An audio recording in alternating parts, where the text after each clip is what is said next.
A comunicação está no coração das cidades. Ela permite falar e estabelecer um intercâmbio com todas as partes do planeta. Ela se acha no coração da modernidade e é, por sua vez, o centro da cultura ocidental contemporânea. A modernidade privilegia a liberdade, o indivíduo, o direito à expressão e o interesse pelas técnicas que simplificam a vida. Esses elementos fazem parte da comunicação. Este forte laço entre a comunicação e a modernidade ajuda a compreender a mistura constante entre os valores normativos e os valores funcionais da comunicação, pois não pode haver liberdade nem igualdade sem autenticidade. Assim, a comunicação satisfaz as necessidades da sociedade individualista e, ao mesmo tempo, atende os interesses de uma economia mundial, que só pode sobreviver com a ajuda de sistemas de comunicações rápidos, eficazes e globais. A comunicação está aí, onipresente e valorizada. Ninguém está fora da comunicação. Ninguém tem distanciamento em relação a ela. Assim, pensar a comunicação requer um distanciamento, tanto de quem procura compreendê-la, como aqueles a quem ela se destina. Então, ao pensar a comunicação e suas relações entre a sociedade, tem que se destacar 3 sentidos principais. A comunicação direta é um sentido mais antropológico. Diz respeito a algo que é inerente ao homem, pois comunicar consiste em trocar algo com alguém e essa troca se dá nas relações. Assim, o homem só existe com a sociedade. Ao mesmo tempo, a sociedade só existe com a comunicação. A comunicação técnica é uma ampliação da comunicação direta, feita a partir da comunicação à distância mediada pela tecnologia, como, por exemplo, o telefone, a televisão, o rádio e outros. A comunicação social diz respeito ao papel indispensável que as técnicas de comunicação desempenham nesta economia interdependente, ou seja, uma necessidade social funcional. Nesse processo de pensar, podemos destacar a dupla hélice da comunicação, sendo uma a comunicação normativa, com o sentido de partilha, norma aqui como um ideal a ser atingido. A outra, a comunicação funcional, com o sentido de transmissão e de difusão, que atende às necessidades de comunicação das economias e das sociedades abertas. A comunicação comporta 2 dimensões contraditórias, normativa e funcional. Mas apesar do êxito crescente da comunicação funcional, por mais potente que seja, nenhuma técnica de comunicação conseguirá atingir o nível de complexidade e de cumplicidade da comunicação humana. Desta forma, se a impossibilidade de uma comunicação exitosa impede a utopia de uma comunicação perfeita, em contrapartida, tem a vantagem de preservar uma liberdade crítica irredutível. Há sempre algo de falho, de aproximativo, de frustrante na comunicação.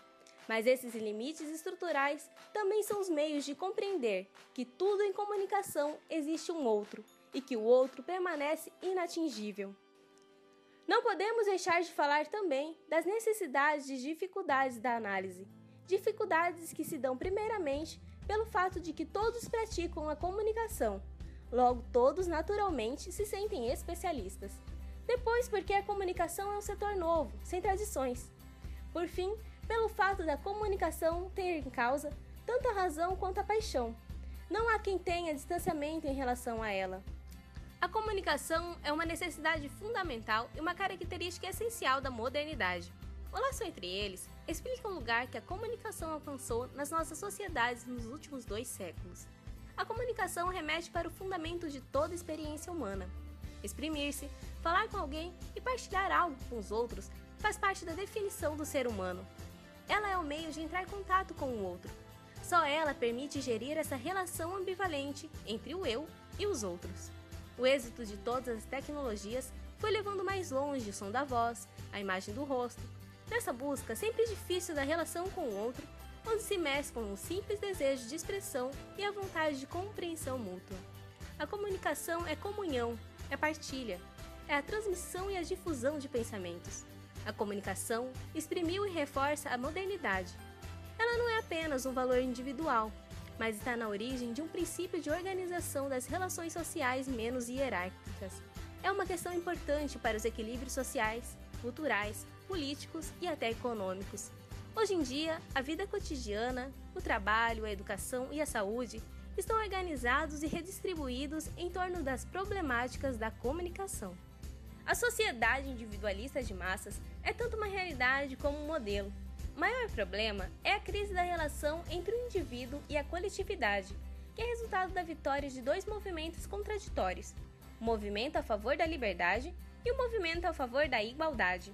A sociedade individualista de massas é herdeira das duas tradições. O êxito da comunicação está em relação direta com este modelo de sociedade, onde ela desempenha um duplo papel. É, por um lado, funcional para organizar as relações entre as grandes massas no quadro da economia mundial.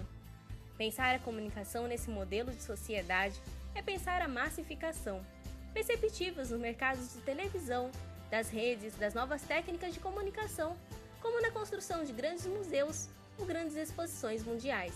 É também pensar a individualização, com os meios eletrônicos, a fragmentação do audiovisual e as promessas da internet, onde o indivíduo tem a sensação de poder dialogar naturalmente com qualquer pessoa em qualquer lugar do mundo, resultado das profecias que hoje falam dos prodígios da informática, das multimídias, da internet, simultaneamente encarregados de fornecer empregos e um novo modelo de crescimento. Duas consequências resultam dessa hipótese. A primeira é de que tudo se discute. As mudanças não caem do céu. As técnicas de comunicação vão mudar tudo, no trabalho, no lazer, na educação e na indústria. A segunda consequência diz respeito à problemática da comunicação generalista. Esta é essencial, porque traduz uma hipótese acerca do papel das mídias na sociedade. Quanto mais fragmentada estiver a sociedade, e quanto mais fragilizada pela exclusão ou pelas outras formas de hierarquia, mais o rádio e a televisão generalista constituem uma solução. A recepção tem papel capital em toda a problemática da comunicação, mesmo que seja muitas vezes subestimada. A inteligência do público, a capacidade crítica, a característica do cidadão nas suas relações com a comunicação e com a política entre a informação. A comunicação deve ser vista como uma forma de interação e não alienação. Tal como não pode haver comunicação sem capacidade crítica do público, nem absorção da dimensão normativa pela dimensão funcional, também é fundamental recordar que a dimensão universal da comunicação não se esgota nas lógicas atuais de globalização e mundialização. A mundialização das técnicas existe, mas não conduz à aldeia global, porque nunca há mundialização nos conteúdos da comunicação. A característica mundial das técnicas não basta para criar uma comunicação mundial, a não ser que se caia na ideologia técnica que reduz o modelo de sociedade a uma estrutura técnica.